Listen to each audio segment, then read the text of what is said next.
ગુજરાત વિધાનસભાની ચૂંટણીનું પરિણામ જાહેર થયું છે। ચો તરફ મોદી લહેર જોવા મળી હતી તો સુરતના કોટ વિસ્તાર એવા ભાજપના ગઢ પૂર્વ વિધાનસભા બેઠક ફરી ભાજપે હસ્તક કરી લેતા ધારાસભ્ય અરવિંદભાઈ રાણાએ મતદારોનો આભાર વ્યક્ત કર્યો છે। ગુજરાત વિધાનસભાની ચૂંટણી 2 તબક્કામાં યોજાયા બાદ આજે મતગણતરી શરૂ થઈ હતી। મતગણતરી શરૂ થતાં શરૂઆતથી જ ભાજપ તરફી રૂઝાન જોવા મળ્યું હતું અને અંતે 150 પ્લસ થઈ ભાજપે સત્તા હાંસલ કરી લીધી છે। તે સુરત પૂર્વ બેઠક પર રસાકસી ભર્યો માહોલ રહ્યો હતો।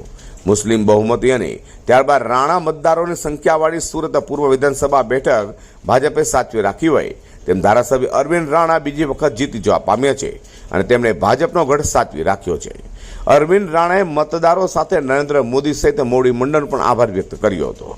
ભારતીય જનતા પાર્ટીના શીર્ષસ્થ નેતૃત્વ આદરણીય વડાપ્રધાન શ્રી નરેન્દ્રભાઈ મોદી, આદરણીય ગૃહમંત્રી શ્રી અમિતભાઈ શાહ, અમારા રાષ્ટ્રીય અધ્યક્ષ આદરણીય શ્રી જેપી નડ્ડા સાહેબ અને ગુજરાત રાજ્યના અમારા પ્રદેશ પ્રમુખ આદરણીય શ્રી CR પાટીલ સાહેબ અને એમની જે કામગીરી છે અને રાષ્ટ્રીય નેતૃત્વની જે કામગીરી છે એમના માર્ગદર્શન હેઠળ આ ભાજપની ટ્રિપલ એન્જિનની સરકાર એટલે કેન્દ્રમાં ભાજપની સરકાર, રાજ્યમાં ભાજપની સરકાર અને સુરત મહાનગરપાલિકામાં ભાજપની સરકારે જે કામગીરી કરી છે અને એના આધારે તેમજ ભારતીય જનતા પાર્ટીના અમારા જે સન્નિષ્ઠ કાર્યકર્તાઓ છે એ કાર્યકર્તાઓના બલબૂતા પર અને અમારા વિસ્તારની જે જનતા છે એ જનતાએ જે મત ભારતીય જનતા પાર્ટીની તરફેણમાં આપ્યા છે એના આધારે આ પૂર્વ વિધાનસભા મત વિસ્તારમાંથી લગભગ 14,000 કરતાં વધારે મતોથી અમે જીત્યા છે। એના માટે હું ભારતીય જનતા પાર્ટીના કાર્યકર્તાઓ, મારા શીર્ષસ્થ નેતૃત્વ અને આ સુરત શહેરની જનતા છે એમનો હું ખૂબ ખૂબ આભાર માનું છું અને અભિનંદન આપું છું। ગુજરાત વિધાનસભાની ચૂંટણીનું પરિણામ આવી જવા પામ્યું છે અને હવે ભાજપને સંપૂર્ણ બહુમતી મળી જતા ભાજપીઓ દ્વારા પણ